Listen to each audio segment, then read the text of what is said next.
Hey guys, welcome back to Timmy talkies. और आज हम बात करने वाले हैं चाइना की बहुत famous super talented actress Zhao Lucy की, जिन्होंने अपनी लाइफ के पेनफुल सीक्रेट दुनिया के सामने रखे।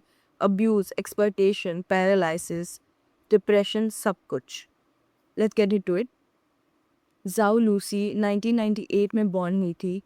उसने the long ballot and hidden love जैसे ड्रामा किए और धीरे धीरे हर घर में नाम बना लिया। हिडन लव इंटरनेशनली अक्लेम्ड हुआ, उन्हें बहुत लोगों ने प्यार किया। क्यूट सी पर्सनालिटी, बबली नेचर और अमेजिंग एक्टिंग, फैन लिटरली पागल थे। सबको लगता था कि वो एक हैप्पी और सक्सेसफुल लाइफ जी रहे हैं, लेकिन जो दिखता है वो हमेशा सच नहीं होता। फिर दिसंबर 2023 आया। उस टाइम वो एक ड्रामा शूट करी थी, ऑलमोस्ट लवर। तभी वो सडनली बहुत ज़्यादा बीमार हो गई। तुम सोच रहे होगी कि हॉस्पिटल लेके गए होंगे उनके एजेंसी वाले, लेकिन नहीं। उसकी एजेंसी ने उसे एक होटल में लॉक कर दिया। मतलब इमेजिन करो, बीमार लड़की को ट्रीटमेंट देने के बजाय उन्होंने एक मास्टर बुलाया, उसको एक्सोर्सिज्म करने के लिए कहा। कहने लगे वो कर्स्ड है, और इस वजह से उसकी हेल्थ इतनी बिगड़ गई कि विद इन कुछ ही महीनों में उसका वेट 36.7 केजीज रह गया। इतना वीक हो गई थी, उसके लेग्स पर भी कंट्रोल नहीं रहा। डॉक्टर के अकॉर्डिंग उसे पार्शियल पैरालिसिस के सिम्टम्स आ गए थे।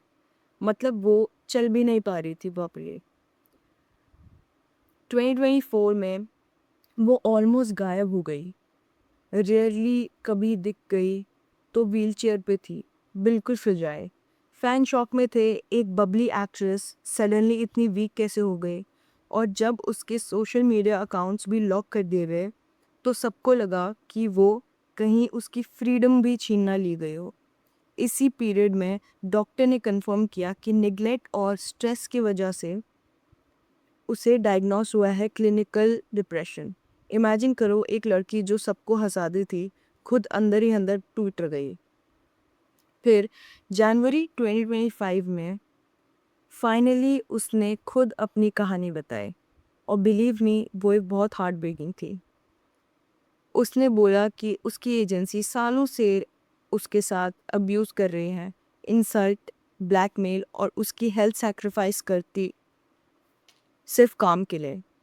उसने ओपनली बोला जब उसकी बॉडी पैरालिसिस की तरफ जा रही थी और वो डिप्रेशन में थी, तब भी उन्होंने उसे रेस्ट नहीं करने दिया और उसके कमिटमेंट काम करवाया।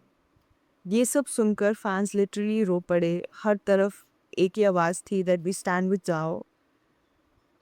2025 में अगस्त को 2025 को लूसी ने अक्यूज़ किया अपनी एजेंसी गैलेक्सी के यू मीडिया पर। उन्होंने बोला कि उन्होंने उसके स्टूडियो से इलीगली 2.05 मिलियन युवान, यानी अराउंड 3.5 लाख यूएस डॉलर निकाल लिए बिना उसकी परमिशन।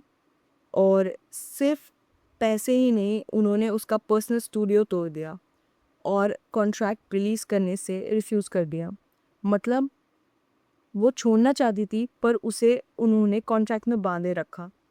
सबसे शॉकिंग बात ये थी, जब वो बीमार थी पैरालिसिस की वजह से, चल भी नहीं पा रही थी, तब उसे लॉक करके बहुत इंसल्ट किया गया और उसकी हालत का मजाक उड़ाया गया।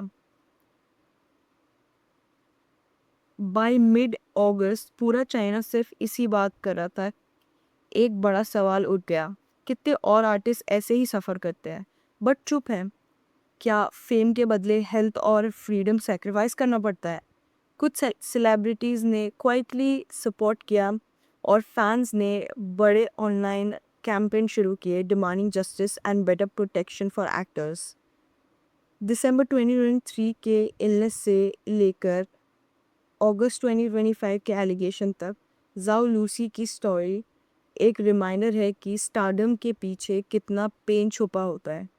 ग्लैमर के पीछे एक डार्क रियलिटी है, अब्यूज़, पैरालिसिस, डिप्रेशन और एक्सप्लॉयटेशन। आज फैंस सिर्फ यही चाहते हैं कि वो बहुत अच्छे से रिकवर कर ले और अपने करियर में वापस आ जाए।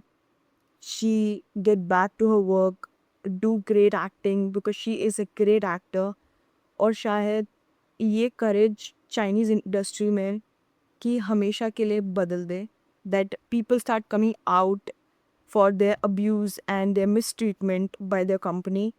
And I hope कि मैंने आपको अच्छे से समझा दिया हो कि ज़ाओ लूसी के साथ क्या सिनेरियो हुआ था. एंड अगर आपको जो भी ओपिनियन है, please do comment down below. It really encourage me to do little more.